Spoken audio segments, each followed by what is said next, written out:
पे पीर और मुर्शिद के मनाजिल तय करा देने की बुनियाद पर मस्जिद नबवी का मुदर्रिस बन जाता है। पीर और मुर्शिद ये कहकर वापस मक्के की तरफ लौट जाते हैं, मैंने तेरा काम हसन पूरा कर दिया, मैंने तेरा काम पूरा कर दिया और अब मैं जाता हूँ। और अब वो भी पीर और मुर्शिद भी जो है वो लौट जाते हैं, लेकिन हसन जिनको हम ख्वाजा मोइनुद्दीन हसन कहते हैं, आपका असल नाम हसन है, ख्वाजा मोइनुद्दीन हसन कहते हैं, आप मस्जिद नबवी शरीफ में मुकीम हो जाते हैं इस नियत से कि अब मैंने दीन की खिदमत यहीं करके जिंदगी मुकम्मल कर लेनी है।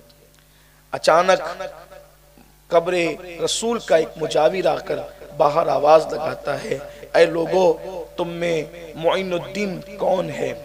अल्लाह के रसूल उसको तलब फरमाते हैं। चूंकि मोइनुद्दीन कोई नाम नहीं था, जैसे मिसाल के तौर पर अगर आप बुरा नहीं माने तो बात सिर्फ समझाने के लिए, मिलाने के लिए कि स्टेज पर अल्लामा साहब कौन है तो आपको दस्तरखान पे याद किया जा रहा है, तो जाहिर सी बात है तो सभी अल्लामे उठ के खड़े होने के मैं भी अल्लामा हूँ, यही तो होगा और क्या होगा है? या आप में से खतीब साहब, चलो खतीब साहब को बुलाया जा रहा है क्योंकि ये कोई नाम नहीं, इसका ताल्लुक सिफत से है। तो वहां भी ये कहा गया मोइनुद्दीन, दीन का मददगार कौन है, चलो बुला रहे हैं। तो जितने वहां हदीस की किताबें लेकर बच्चों को बरसों से पढ़ा रहे थे, सब उठ के खड़े हुए, अना मोइनुद्दीन, अना मोइनुद्दीन, मैं मोइनुद्दीन, मैं मोइनुद्दीन हूँ। लेकिन एक ही जात थी जो खड़ी ना हुई, कहा कि मैंने, मेरी हैसियत क्या और मेरी औकात क्या है, मैं कब से मोइनुद्दीन हो गया, मैं कब से मोइनुद्दीन हो गया, क्योंकि मैंने तो दिन की कोई मदद ही नहीं की है। ये बात जो है वो जहन में आई और एक ही जात थी जो उठ के खड़ी ना हुई। अब कई लोग थे कि हम हैं, हम मोइनुद्दीन हैं, हम मोइनुद्दीन हैं। उसने सोचा कब्रे रसूल के मुजाविर ने कि आखिर एक ही को बुलाया गया, ये इतने कहां से हैं? तो उन्होंने कहा रुको मैं फिर पूछता हूं कि क्या है। कितना यकीन था हयातुन नबी पर, हयातुन नबी पर कितना यकीन था। आज से 900 साल पहले तक, बल्कि 900 साल तो बहुत बड़ी बात है, 100 साल पहले तक भी बड़ा यकीन था। और अल्हम्दुलिल्लाह आज भी अहले हक को इतना यकीन है कि हम अपने नबी सल्लल्लाहु अलैहि वसल्लम की निगाहों से एक सेकंड के लिए भी पोशीदा नहीं है। अल्लाह अकबर, अल्लाह अकबर। अगर यही यकीन हर बंदे के दिल में पैदा हो जाए कि एक सेकंड के लिए भी मैं अपने नबी की निगाह से पोशीदा नहीं हूँ, अल्लाह अकबर, तो मुझे बताए जो उम्मती 24 घंटे के एक एक लम्हा अपने नबी की निगाह में हो, उसकी जिंदगी को, उसकी मौत को, उसके घर को, उसके कारोबार को खतरा कैसे हो सकता है? कोई क्यों कर मिटाएगा हमें? कैसी मजबूत तरपना में है वो हमारी निगाह में न सही, हम तो उनकी निगाह में है। वो हमारी निगाह में न सही, हम तो उनकी निगाह में है। हम तो उनकी, जो हुजूर की निगाह में हो उस, अरे जब हुजूर की निगाह में आने वाले का अज़ाब के फरिश्ते कुछ नहीं बिगाड़ सकते। ढूंढा ही करें सदर क़यामत के सिपाही, वो किसको मिले जो तेरे दामन में छुपा। लेकिन बात बस इतनी है कि कोई उनकी निगाह में आ जाए। कहना चाहता हूं कि कितना यकीन था। कहा कि किसको बुलाया? तो कहा मोइनुद्दीन हसन चिश्ती को। आए, रोते हुए आए हजरत गरीब नवाज। फिर जब नाम ही आ गया तो उठ कर आए और फिर कहते हैं बाबा कुतुब से ये बात बयान की कि मैं तो ये सोच रहा था कि जाऊंगा तो मज़ार मुस्तफ़ा को देखूंगा, लेकिन जब मैं गया तो मैंने जलवाए मुस्तफ़ा को देखा। हुजूर ने सीने लगा के कहा मोइनुद्दीन तुमको हिंदुस्तान जाना है, यहाँ रह के क्या करोगे? हिंदुस्तान जाना है तुम्हें। फरमाते मैंने हिंदुस्तान का नाम तो सुना था, कभी गया नहीं था। मैंने अर्ज़ की या रसूलल्लाह मैं कैसे जाऊंगा हिंदुस्तान, मुझे पता ही नहीं है हिंदुस्तान। तो दो तारीखी रिवायात मिलती है। मैं तारीख की बात कर रहा हूँ, तारीख के मुख्तलिफ अंदाज होते हैं कि किसी मौरिख ने लिखा कि हुजूर ने अनार में हिंदुस्तान का नक्शा बताया और किसी मौरिख ने लिखा कि अपनी हथेली पे बताया। क्योंकि बात मेरे मुल्क की है या हमारे बुजुर्गों की बात होती है या जिनसे हम प्यार करते हैं उनकी बात होती है, तो मेरी कोशिश ये होती है कि जो प्यारी बात हो ना, आला से आला बात हो, वो पेश करूं। अनार में भी नक्शा दिखाना बड़ी बात थी, लेकिन हुजूर की हथेली पर, दस्ते मुस्तफ़ा पर हुजूर अलैहिस्सलाम ने हिंदुस्तान का नक्शा दिखाया, का हिंदुस्तान ये है और तुम्हें यहाँ जाना है और तुम्हें रुकना अजमेर में है, यानी रुकने का की निशानदही भी फरमाई। गरीब नवाज ने ये तो नहीं कहा या रसूलल्लाह आप कभी नहीं गए, आपको अजमेर कैसे पता चला? क्योंकि जानते थे जो मकीने लामकां है, जो लामकां तक जाता है बगैर किसी राहबर के। जिब्रील वल्लाह तल्ला बिल्लाह, जिब्रील शबे मेराज में राहबर नहीं बनकर आए बल्कि खादिम बनकर आए। इसलिए कि जो राहबर होता है वो मंजिल तक पहुंचाता है, और जिसकी मंजिल पता ही ना हो तो अल्लाह अकबर, जिसको मंजिल पता ना हो वो राहबर कैसे हो सकता है? मंजिल तो सफर करने वाले मुस्तफा जाने रहमत को पता थी, जिब्रील तो खादिम बन के आए थे। और खादिम का हाल ये होता है जहां तक चाह रखा और जहां से चाह छोड़ के आगे बढ़ गए।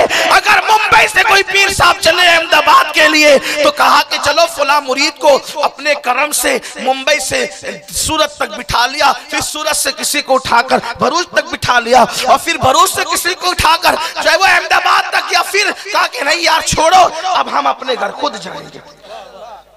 बिला तमसील समझाने के लिए, मिलाने के लिए नहीं। जिब्रील आए थे ना बाराती बनकर, अक्सा तक गए, पहले आसमान दूसरे आसमान। मेरे अजीज ऐसे खादिम बनकर आए थे कि जिस दरवाजे से वो रोजाना आते जाते थे वो दरवाजा भी उन्होंने इस्तेमाल नहीं किया। हाँ, जो एक अलग दरवाजा था, क्योंकि आसमान में कई दरवाजे, और कुदरत को क्या यकताई मंजूर है अपने महबूब की, क्या शान यकताई मंजूर है। दस्तक दी जिब्रील ने। दरवाजा खोलने वाला कौन था? कोई फरिश्ता ही था ना। कौन था? कौन था भाई? फरिश्ता था। पूछा कौन का? जिब्रील। सरदार का नाम सुनना था तो क्या करना था? खोल देना था ना। सदर मुदर्रिस मदरसे में आगे, बेटे दरवाजा खोलो, तो कहा कौन है? का सदर मुदर्रिस हूँ या मदरसे का चीफ ट्रस्टी हूँ, तो खोल देना चाहिए दरवाजा। का कोई साथ में और भी है? अरे सरदार का नाम सुन के दरवाजा खुलना था, खुला नहीं। का कोई और भी है? कहा हाँ हुजूर है, मोहम्मदुर रसूलुल्लाह। फिर सवाल हुआ आए हैं कि बुलाए गए हैं? तवज्जो फरमाएं। इस हदीस को लोग पढ़ते वक्त डंडी मारते का देखा। हुजूर अलैहिस्सलाम के बारे में पूछा जा रहा है, आए हैं कि बुलाए गए हैं, तो मतलब फिर खुद अपनी मर्जी से निकालते हैं। मतलब ये कि अगर नहीं बुलाए गए होते तो दरवाजा न खुलता। अरे तू नादान है, इस तरीके की बकवास तू करता है, तेरे दिल में इश्क की शमा नहीं। हम आशिकों से पूछ। फरिश्ता इख्तियारात मुस्तफा को बयान कर रहा है, आए हैं कि ला बुलाए गए हैं, यानी कि बुलाने में उनका एजाज है, और चाहे तो खुद से आ भी सकते हैं। ये अल्लाह ने उनको इख्तियार दे रखे।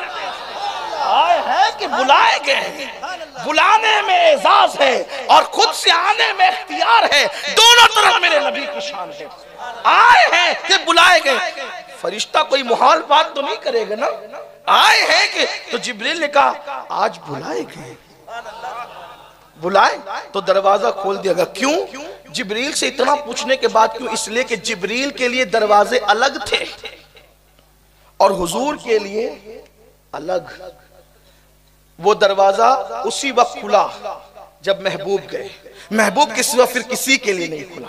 बताया जा रहा है प्यारे तुझे इतना प्यार करते हैं कि तेरे लिए रास्ते भी अलग बनाते हैं। जिस राह से तू आए उस राह से कोई और ना आ सके। जिसके लिए रास्तों में यूं यकताई हो, उसके लिए मर्तबों में कितनी यकताई होगी। बेचारा इंसान कहता है मैं नबी की तरह। अरे वहां जिब्रील से कहा जाता है अल्लाह अकबर, जिब्रील से कहा जाता है खिदमत करो। और अगर मेराज मेरा उन्वान नहीं है, लेकिन मेरे इमाम ने तो बड़ी बात कही। कहते हैं थके थे रूहुल अमी के बाजू, कहाँ वो दामन कहाँ वो पहलू, रिकाब छूटी उम्मीद टूटी, निगाहे हसरत के वलवले थे। मैं इसकी कोई तशरीह नहीं करूंगा क्योंकि आपने बार बार मुझसे शायद इसकी तशरीह सुनी है, और वैसे भी इमाम के अशार की तशरीह मेरी कोई औकात ही नहीं है। मैं बहुत छोटा सा आदमी हूँ। तो कहा तुम्हें हिंदुस्तान जाना, अजमेर में क़याम करना है। हिंद जाकर तुम्हें अजमेर में क़याम करना। इन्होंने कहा ठीक है, और फिर इन्होंने तैयारी कर ली और निकले। गरीब नवाज छोटे से फकीरों की एक टोली लेकर, छोटी सी टोली थी फकीरों की, तन्हा गरीब नवाज थे और कुछ फुकरा। फकीर ये नहीं, दरअसल हमारे यहाँ इस्तिलाह बदल गई है। फकीर भीख मांगने वाले को नहीं कहते हैं, फकीर जो कहते हैं वो नवाजने वाले को कहते हैं, लेकिन लोगों ने इस्तिलाह बदली है। भिकारी, भिकारी जो होता है हमने उसको फकीर कहना शुरू किया, हालांकि फकीर वो होता है जो यदे बैजा आस्तीनों में लेकर बैठा होता है। फकीर वो होता है जिसके सर पे हाथ रख देता है तकदीर बदल जाती है। हाँ, फकीर वो होता है जिसको देख लेता है उसकी तकदीर बदल देता है। फकीरों की बड़ी शान है, मोहम्मद के फकीर, अल्लाह के फकीर, इन फकीरों की बड़ी शान है। इन फुकरा का हाल ये है ना, ये जो फकीर हैं किसी बात पे कसम उठा ले तो अल्लाह उनकी कसम पूरी कर देता है। ये वो फकीर लोग हैं जो भीख नहीं मांगते। देखे ना कितनी छोटी सी टोली लेकर चले थे फकीरों की। मैं चैलेंज के साथ कहता हूं, किसी के दरवाजे पे हाथ फैलाकर खड़े हुए हो तो बता दो। लेकिन लोगों ने इस्तिलाह बदली है। इस्तिलाह देखो कितना हमारे साथ जुल्म हुआ, और हमने इस्तिलाह कबूल भी कर लिया। हमने इस्तिलाह कबूल भी कर लिया। किसी बकरी काटने वाले को लोगों ने मुल्ला कह दिया, बकरी काटने वाले को मुल्ला कह दिया, टकला बनाने वाले को जो वो खलीफा कह दिया। ये साजिश है। मुल्ला क्यों कहा? इसलिए कि मुल्ला उलमा में बड़ी आला डिग्री, मुफ्ती के ऊपर की भी डिग्री का नाम था मुल्ला।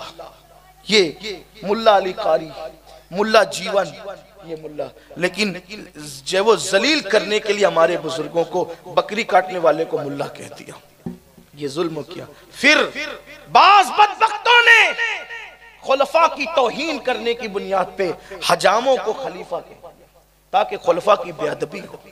लोगों ने उस इस्तिलाह को कबूल कर लिया। तो ऐसे ही फकीर जो इस्तिलाह है, फकीर का मतलब यह है कि अल्लाह अकबर, अगर हलाकू की फौज को एक कटोरे में कोई मुक़य्यद कर सकता है तो वो अल्लाह का फकीर है।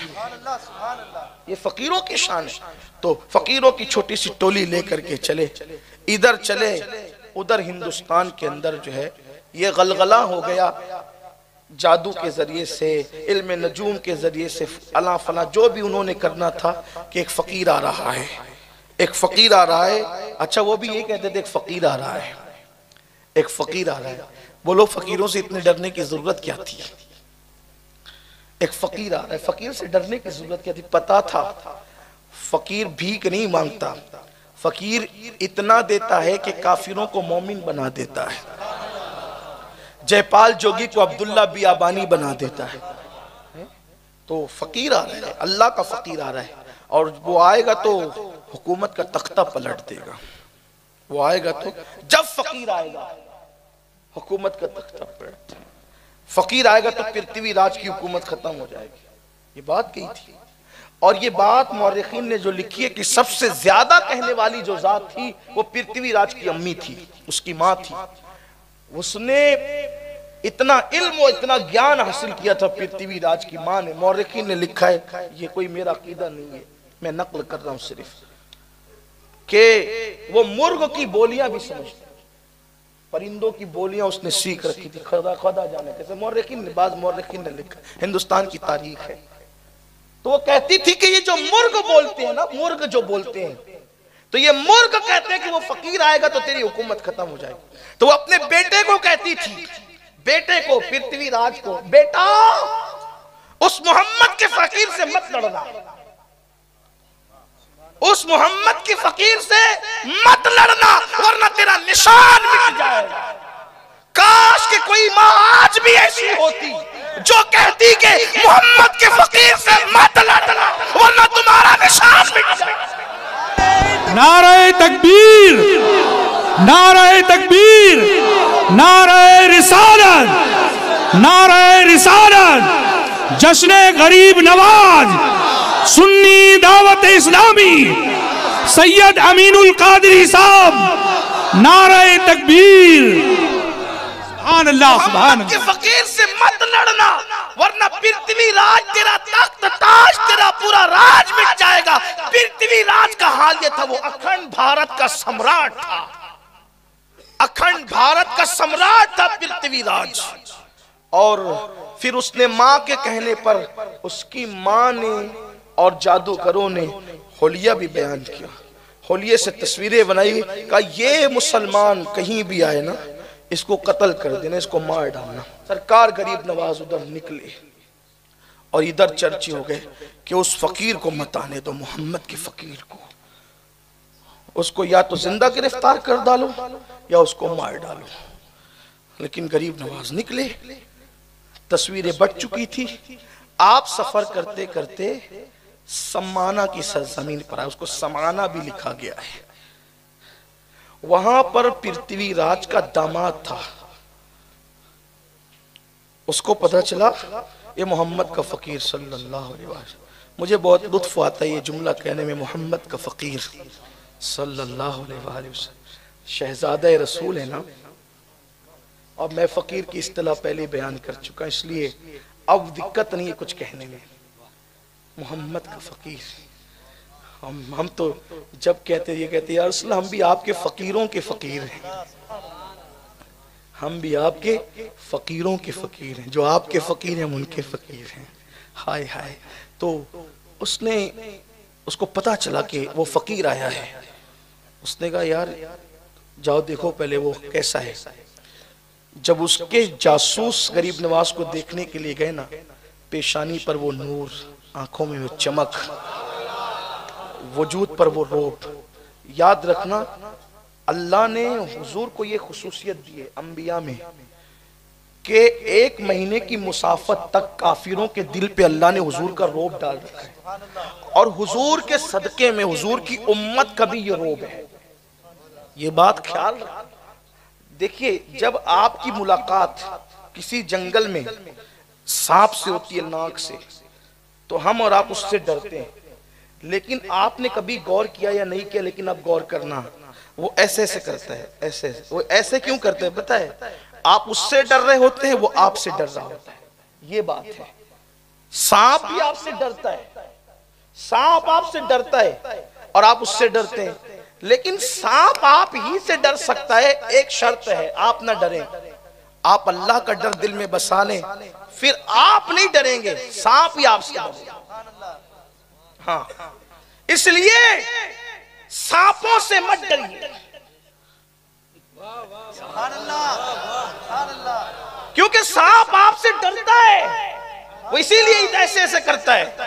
फिर वो जब ये देखता है ना कि इसके दिल में अल्लाह का डर नहीं है, ये मुझसे डर रहा है, उसको पता होता है कि अल्लाह का डर नहीं है, ये मुझसे डर रहा है। और जब वो देखता है कि अल्लाह का डर है, तो फिर वो अबुल हसन खरकानी के हाथ में चाबुक का काम करता है। जब वो देखता है कि अल्लाह का डर है, तो शेर सवार के हाथ में चाबुक का काम करता है। जब शेर देखता है अल्लाह से डर रहा है, तो हजरत सफीना के आगे कुत्ते की तरह दुम हिलाने लगता है। लेकिन जब वो देखता है कि ये मुझसे डर रहा है, तो उसको पता चल जाता है कि अल्लाह से नहीं डरता, चिटिंगबाज है, तो फिर वो डंक मार देता है।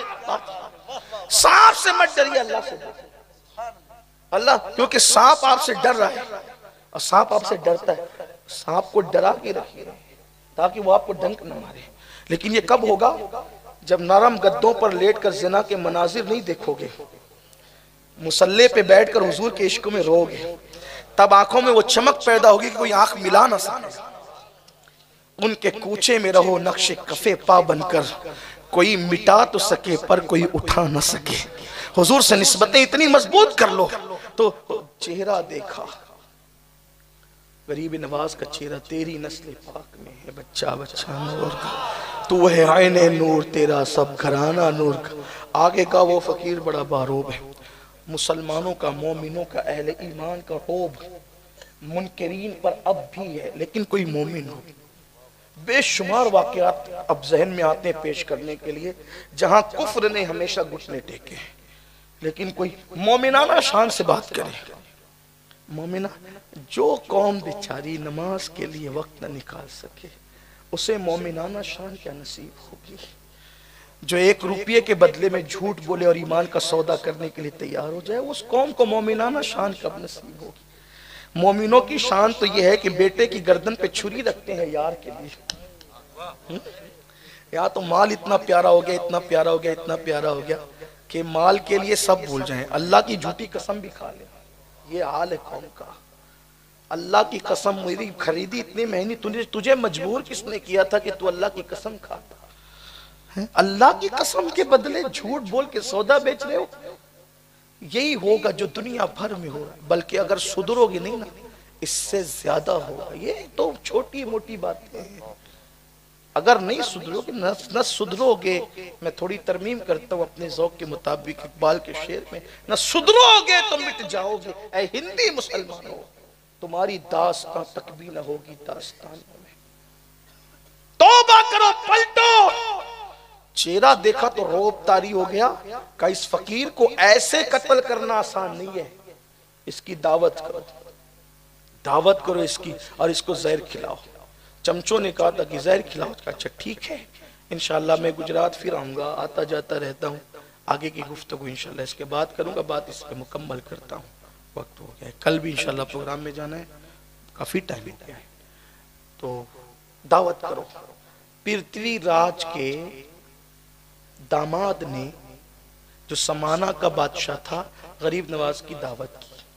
पता चला कि अगर हम हुजूर के सच्चे गुलाम बन जाएं तो कातिल भी दावत करने पे मजबूर हो जाता है। हुजूर की गुलामी की शान, कोई गुलाम बने दावत करने पे। अच्छा दावत दी तो सरकार गरीब नवाज ने कहा देखो हमारे नबी की सुन्नत है। क्या ख्याल था सुन्नतों का कि हम दावत कबूल कर लेते हैं। दावत कबूल की, लेकिन तेरे महल में आकर नहीं खाएंगे। हम फकीरों को क्या काम किसी के महल से, हम महल में नहीं आएंगे, तुम्हें खाना यही लाके देना होगा, लेकिन दावत कबूल है। कहा ठीक है। उसको लगा कि यही तो बहुत अच्छी बात है। उसने क्या किया, खतरनाक ज़हर हलाहल उस खाने में मिलाया और हिंदुस्तान के जितने लजीज पकवान हो सकते थे सब पकवाया। सोचा कि बेचारे अरब के भूखे लोग फटे पुराने कपड़े पर आए हैं, मेरे खाने पे टूट पड़ेंगे और फिर जहर से इनका किस्सा तमाम होगा। मेरा ससुर मुझे कितना बड़ा इनाम देगा कि मेरे खतरे को इसने कितनी आसानी से खत्म कर दिया। और चंद फकीरों को कत्ल करना जहर से आसान काम है। उसने सारे पकवान पकाए, जहर मिलाया। जहर मिला के अपने वजीरों से कहा कि जाओ उस फकीर को दे दो। वजीर जानते थे मामला क्या है। उसकी माँ को पता नहीं था, उसकी माँ को पता नहीं था। उसकी माँ मजहब के मामले में थी कट्टर, लेकिन उसकी माँ को ये बात थी कि भाई किसी भी मुसाफिर को, मेहमान को मेहमान बना के बुलाकर उसके साथ दगा नहीं करना चाहिए। वो इस्लाम पर नहीं थी। बाज लोग जो है वो कभी कभी रिवायतों की बुनियाद पर भी कुछ सच्चाइयों की पाबंदी करते हैं, कभी कभी ऐसा होता है। तो उसकी माँ को पता नहीं था और ये दामादे पृथ्वीराज, इसने जहर मिला करके जो है वो भेज दिया। जहर आलूद खाना आया, गरीब नवाज ने देख के मुस्कुराया। जहर आलूद खाना देख के गरीब नवाज ने मुस्कुराया और अपने खादिम से कहा, उस वक्त खिदमत पर हजरत मोहम्मद सब्जवारी साहब, एक गरीब नवाज के खुलफा में से यादगार मोहम्मद सब्जवारी साहब थे, वो भी आ चुके थे खिदमत में। और सैयदी सरकार सैयद फखरुद्दीन गुरदैजी ये भी साथ में थे। तो और भी फुकरा थे। तो खादिम से कहा, जिससे भी कहा, लेकिन खादिम से कहा कि इसमें तो जहर है खाने में। देख के कहा इसमें तो जहर है, इसलिए कि औलिया अल्लाह की शान बयान की है साहिब मसनवी ने कि वो तो लोहे महफूज पर नजर रखे होते हैं। जो लोहे महफूज को देखे वो खाना ना देखे, ये तो हम लोग हैं कि लोहे महफूज पर मुरीदों के सामने चिटिंगबाजियां करे कि हमें भी दिख रहा है और चावल के नीचे की बोटियां नजर ना आए। तो ये एक अलग उन्वान है ना। मेरे जैसे लोग अगर इस तरह की चीटिंगबाजी करें तो अच्छी बात नहीं। कौम जब बगैर चीटिंग के मोहब्बत कर रही है तो चीटिंग करने की जरूरत क्या है? जब अल्लाह यूं ही मोहब्बत दे रहा है लोगों के दरमियान में, तो फिर आप लोहे महफूज देखने की बात क्यों करते हैं? पैर के नीचे, हमारी जमात के एक बहुत बड़े बुजुर्ग कहते हैं कि पैर के नीचे की जमीन नजर नहीं आती है, लोहे महफूज देखने की बात करते हो।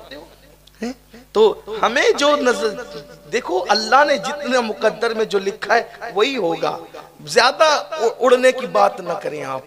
और जिसे लौहे महफूज दिखता है वो तो इतना झुकता है कि कहता है कि मेरी निगाह ही कमजोर है, मैं क्या देखूं, मैं तो अपने आप को भी देख ना सका तो मैं लौहे महफूज क्या देखूं। जो पीवर लोग हैं वो बातें कम करते हैं, काम ज्यादा करते हैं, इसलिए कि भरा हुआ घड़ा हमेशा खामोश रहता है और आधा अधूरा घड़ा छलकता रहता है, बचता रहता है। जो समुंदर है वो खामोश रहा करते हैं और घड़े खाली खूब बजा करते हैं, इसलिए बजो मत, बजना खालीपन की अलामत है।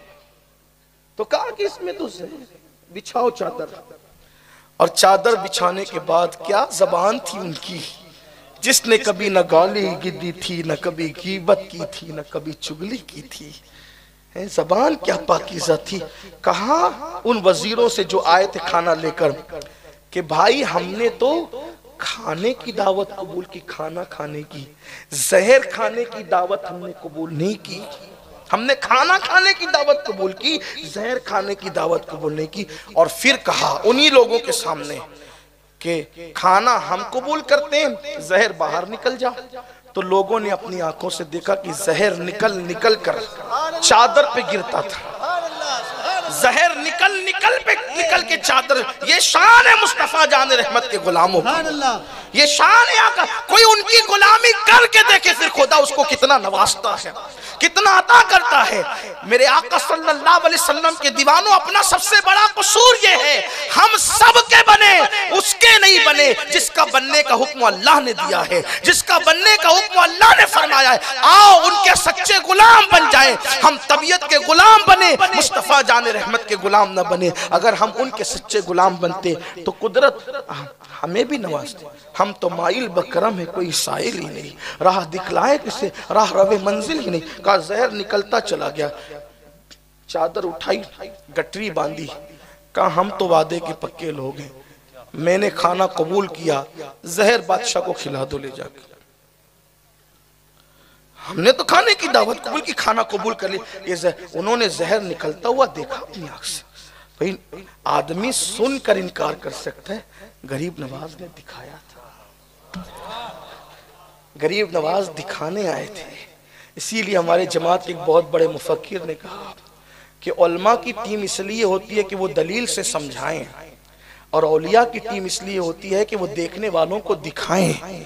इसलिए कि एक तबका होता है जो सुनकर दलीलें सुन के मान लेता है, और एक तबका होता है जो दलील से नहीं मानता, वो देख करके मानता है। तो कुदरत ने देखने वालों को भी दिखाने वालों को भी पैदा किया है। इसीलिए एक बहुत बड़े मुफक्किर हमारी जमात के कहते हैं, जहाँ इल्म थक कर बैठ जाता है वहाँ मुशाहिदा रहनुमाई करता हुआ नजर आता है। और जब मुशाहिदा होता है तो फिर इंसान मुशाहिदे को देख करके उसको झुटला नहीं सकता। अल्लाह अकबर। अहले इल्म को मक्के में कुरान की दलीलें दे दी गई, वो मान गए। लेकिन कुछ लोग ऐसे भी थे जिन्होंने चांद के टुकड़े देखे, सूरज को पलटता हुआ देखा। फिर क्या हुआ, कहा ये पोटली लो, गठरी लो और ले जाकर अपने बादशाह को खिला दो। खाना हम खाएंगे, जहर बादशाह खाएगा। वली के मुंह से निकलना था, खाना हम खाएंगे, जहर बादशाह खाएगा। खाना हम खाएंगे, जहर बादशाह खाएगा। और फिर खाना खा लिया सबने। ये मंजर पूरा समाना के लोग देख रहे थे।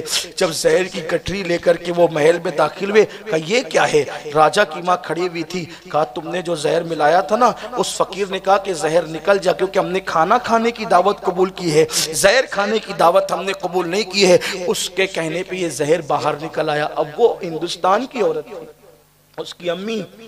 औरतें बड़ी पक्की होती है, अगर किसी के वो देख लेना